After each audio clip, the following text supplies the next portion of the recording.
Kia ora, New Zealand. Welcome to Sweet Chain Live. This is episode 9. It's good to have you here.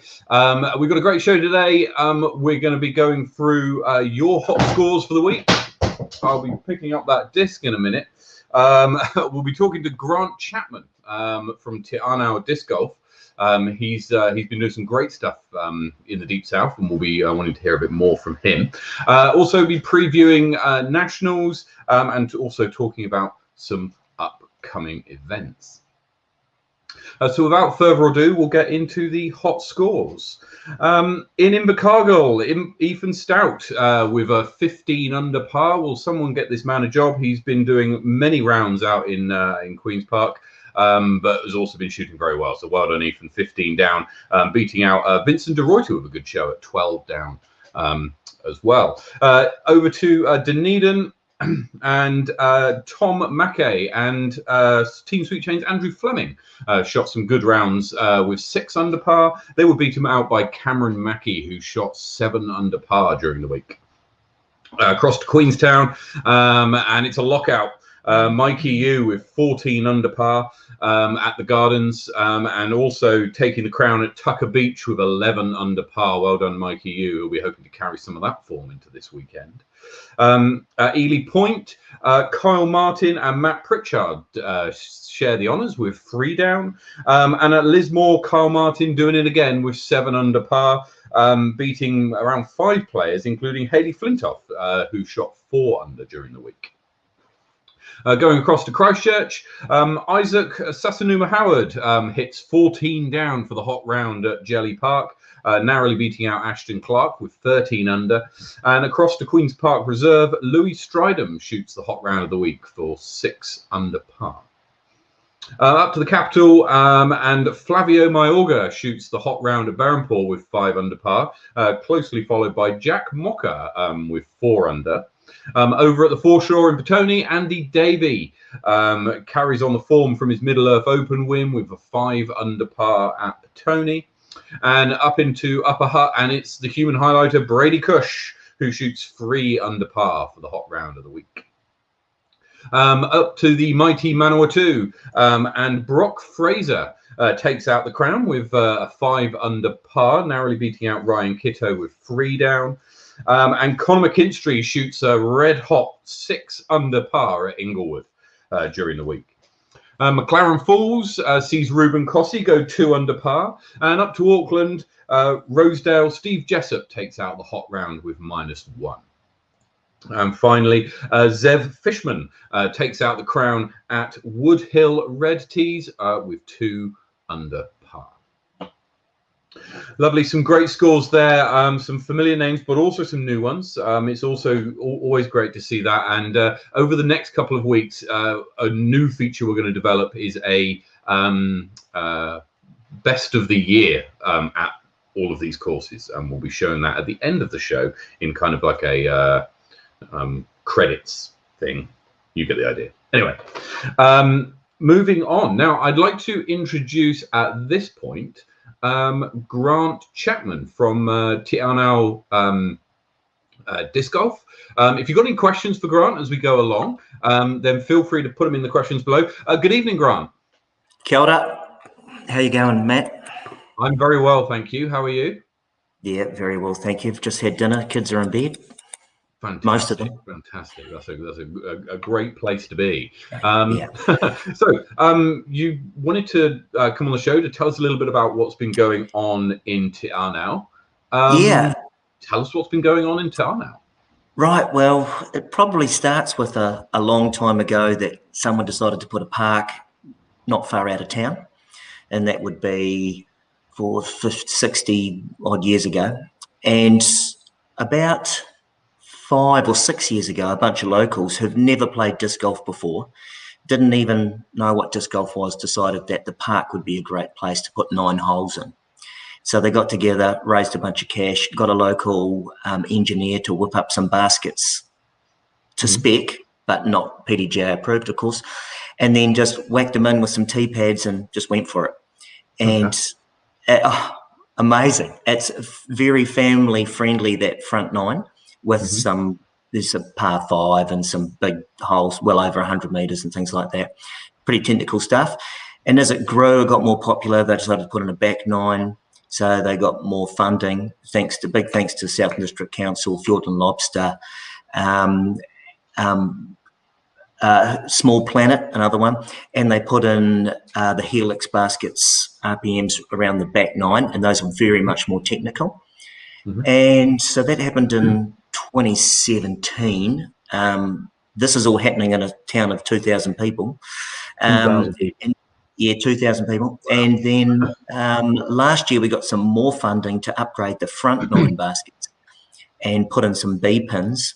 So now we've got 18 PDGA approved Helix baskets with some A and B pins.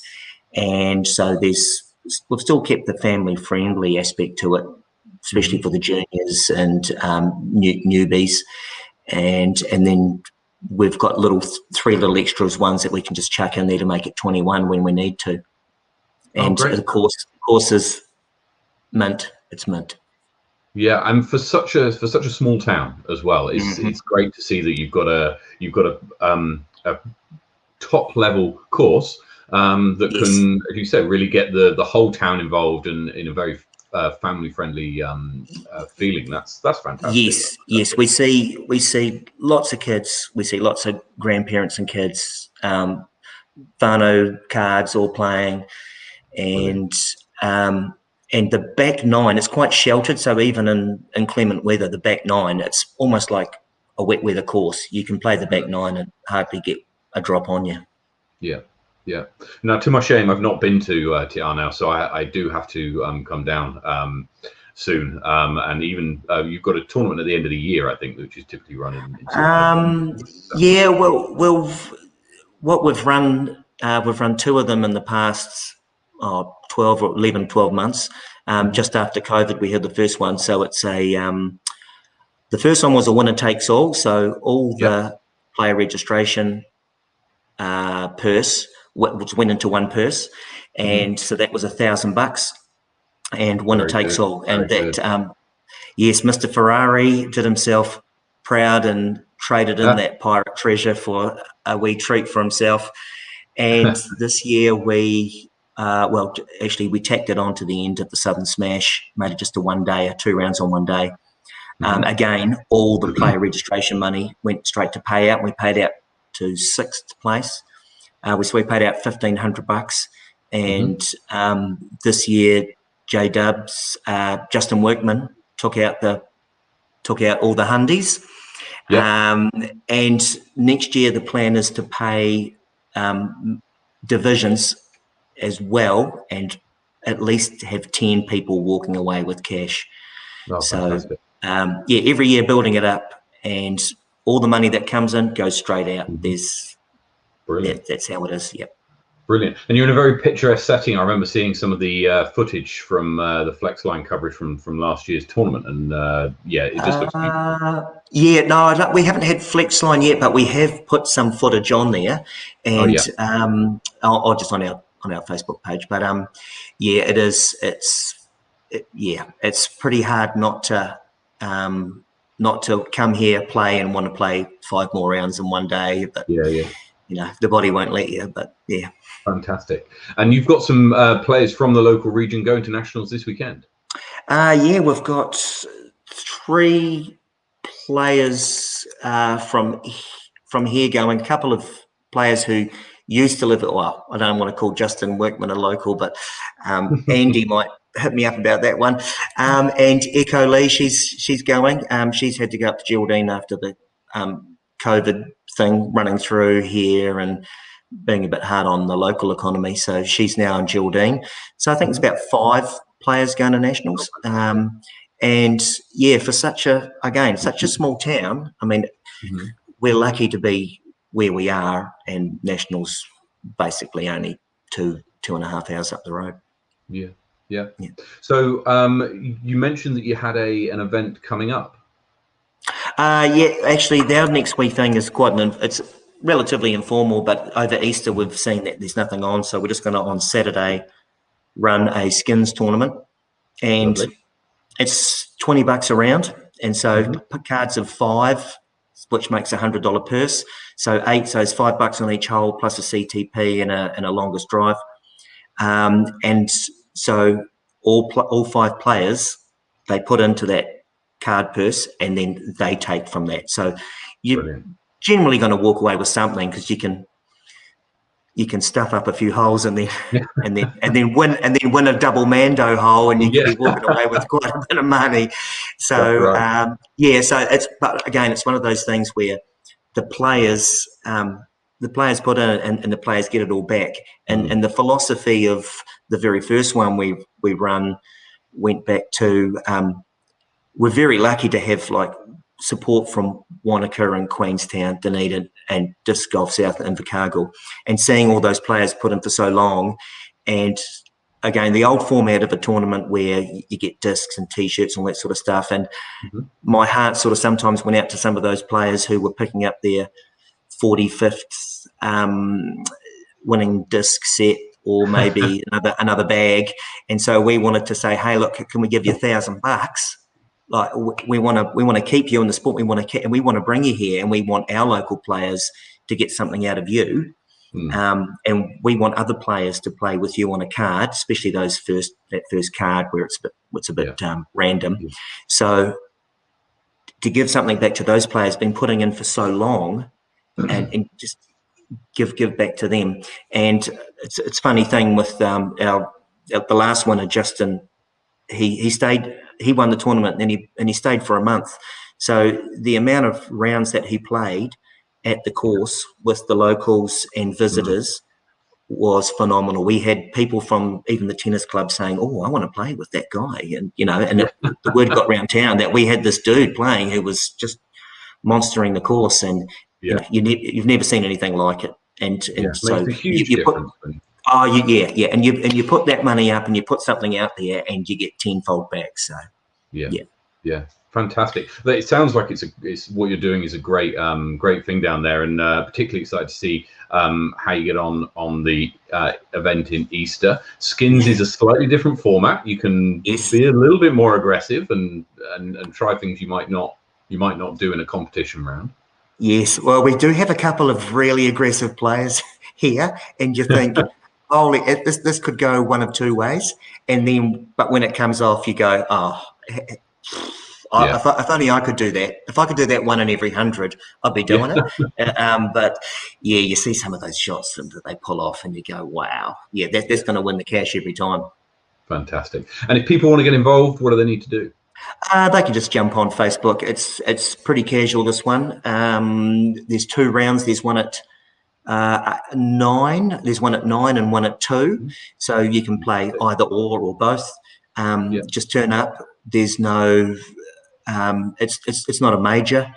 It's another unsanctioned event, and we think we are heading towards sanctioned events here. But until we probably, we don't want to wear out our volunteers and our locals, especially with HQ and food and things like that. So we do know that there's a big local tennis tournament. The biggest tennis tournament outside the ASB Classic in Auckland is also held here.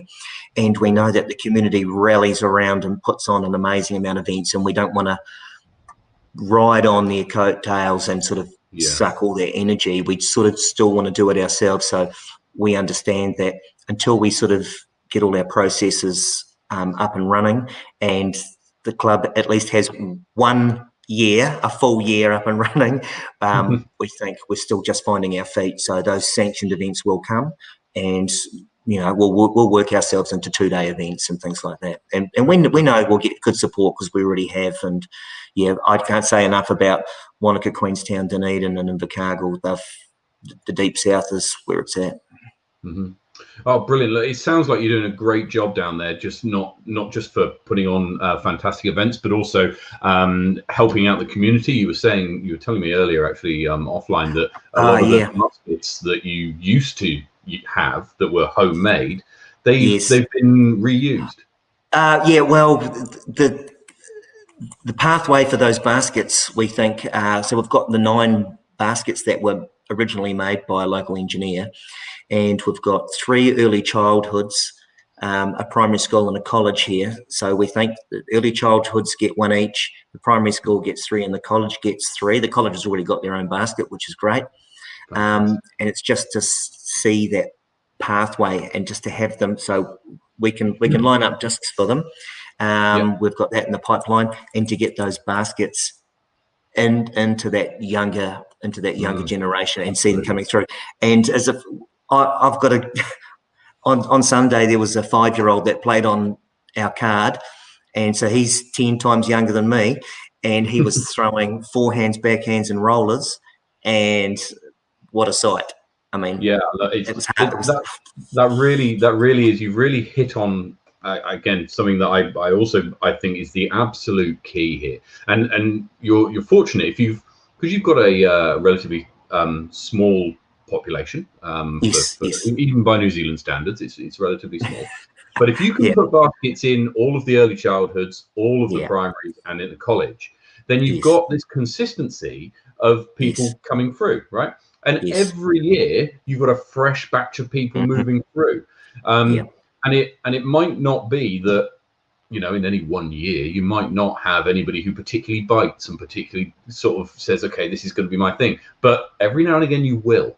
And if they start playing when they're 5, when they're 15, I mean, I've been playing disc golf for 2 years, and imagine as someone who's 15 years old who's played for 5 times longer than that. It's just incredible, and I think that's what kind of sets up the future of disc golf. And actually, a lot of the hard work that you're putting in, you won't get to see it now. What you'll see it is in 10 years' time, and I think that's what, when we start seeing New Zealand champions who have been throwing discs in Anau since they were of a very young age. That's what it's going to be. And when New Zealand's in a position to start exporting some of these players to the international stage, and they started playing on your baskets, that's going to be great, isn't it? Yeah. Well, we're very lucky. There's a run, jump, throw program that's taught through the schools. I'm a teacher, and so I'm lucky, sort of sneaky enough to teach a bit of disc golf at school. And when you line up them all and they start throwing discs, and you give them the basics, and then you go after one lesson, they're throwing, even like 6 and 7-year-olds are throwing 150 feet, and you're going, I can't. Right, one lesson and they're throwing that far. Oh, what's going on? And I'm only giving them putters and mid ranges, and it's like, that's ridiculous. Yeah, so they've got it in them, and they love it. There's always smiles on the faces. So it's a great time, and as long as they're having fun, it's good for them. Disc golf is so good for kids. I mean, it's so good for kids because it's so easy to do, but really difficult to do well. A great combination for any sport. So look, Grant, thanks so much for joining us today. It's great hearing what's going on down in Anau. I will get down there shortly. You're welcome. I'll put you up. It's all good. I will come and visit. We look forward to hearing more about what you're doing there, and more from the event on Easter Saturday as well. Yeah, well, thank you very much for having us on. It's a privilege. Good luck to everybody off to the Nationals. Enjoy yourselves. Have fun. It'll be a great time. I'm sorry I can't be there, but I'm working. Excellent. Right. Okay, look, thanks very much, Grant. All the best, and we'll speak to you again soon. Cheers. Thanks, Matt. Cheers then. Bye-bye. Grant Chapman there from Anau Disc Golf. If you want to get involved in the Easter Saturday event, then hit him up on Facebook. It's a skins event. Turn up on the day and win yourself some cash. Right, next I want to talk about the upcoming Nationals, and we're going to do a little bit of a preview. So I don't know what the internet coverage is like down in down those ways. So it could be that we struggle to stay on track with all the scores, but it will be the live event page on PDGA at least will be open. Whether it will be updated a huge amount, we'll have to see. So looking at the open field, it's a huge open field. For about a third of all competitors, 110 players playing this weekend. About a third of them are playing in the open division. You've got Heislander champ Justin Workman, who's the highest rated player going into the tournament, and he'll want to carry on some of that good form. And we heard Grant talking about his exploits down in Anau. He'll want to carry that on. Other players to keep an eye out for: Ethan Stout, the Southern Smash champion. Going into this event, he'll want to carry his good form that he's been showing in Invercargill down into the event. Ben Wheellake, who shot a 10.23 rated peak to pint round a few weeks ago, will want to use his Discmania trial sponsorship to good use, and do some good shooting. Mikey Yu, we think will play well. He got second in the Smash, third at Middle Earth Open, but crucially his third round at Middle Earth was the hottest round of the day, tied with Willie Taratana at 10 down. So fantastic work. If he can take that form into this weekend, then he's one to watch. And of course, you've got the RPM duo of Jackson Sullivan coming off his win at Makaripi, and Simon Feasy, the defending champ, who will be looking to play well and defend his crown down in Paradise. Looking across to the ladies, sees the return of Hayley Flintoft. She won Heislander, won the Smash. She's back from having a baby. Congratulations to her. And she'll be joined in the Open division by Leanna Crostina, who took out the Middle Earth Championship in Wellington a few weeks ago, and they're joined by Jessica Guy out of Dunedin. Quick look at the advanced card. Again, about a third of all the players playing in the advanced division, so it's going to be a hotly contested division, this one. We've got Team Sweet Chains, Andrew Fleming and Brady Cush, who are going to be fighting it out, and Isaac Sasanuma Howard will, I think, have something to say about what goes on in the advanced division. There's a lot of other strong players. Billy Goldsmith, Jared Newton, I had the pleasure of playing with him at Inglewood, and there's a lot of other good players who are very tightly rated there, so it should be a very, very close division, that one. Finally, just want to tell you about some upcoming events. We've got nationals this weekend. If you can't make it, you might be able to follow it. We've got Hemi saying internet is pretty much non-existent. Although scores, etc., should be updated. Let's hope so. And there's going to be a lot of players outside of Paradise who are going to want to keep up with all of the scores, myself included. If you're not in going down to Paradise and you're in Wellington, then head up to Heiser at Harcourt Park. Andy David will be running a doubles card at 9:30 and a singles at 1:30. So head over to that. The weekend after in Wellington is the Greater Wellington Disc Golf Club Day to Upako, and that's going to be fantastic event where the city take on Lower Hutt, take on Upper Hutt in a three-way competition, and there's going to be we're going to be doing match play, stroke play, doubles, ladies doubles, bit of everything. If you're in the Wellington region and you're a member of Wellington Disc Golf Club, come along. It's going to be a day for everybody. We're going to put on a feed. It's going to be a fantastic day out. That's on the 27th of March. In Christchurch, the next sanctioned event after Nationals is the Peter Crofer, which takes part in Queen's Park and Brooker Ave. If you're around that weekend, or if you haven't signed up, then go along. It'll be great to meet you. I'm coming along to Christchurch for my first South Island tournament, which I'm really looking forward to. So hopefully get to meet a lot of you there.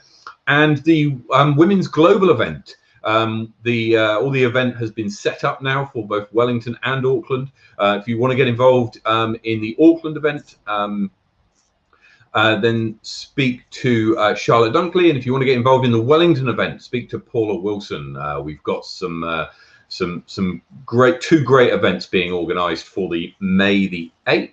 So tell your daughters, sisters, wives, mothers, grandmothers to get involved. If they've ever wondered what this sport is that you play, then tell them to come along to Wellington or to Auckland and get involved.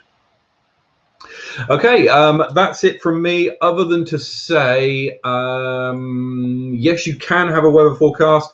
The weather forecast in Wellington will be fine with light winds over the weekend, 20 degrees, and the weather forecast for Paradise will be pretty much the same, fine with light winds, 21 degrees. Everybody who is playing in Paradise, very best of luck. Particularly to the Wellington players, Brady Cush, Chris Sinai, and Shannon Garton, who are all heading down from the capital. Very best of luck. We look forward to seeing all the results. We'll have a recap of the results on next week's show. So join us then. Next Thursday, live at 9. Take it easy.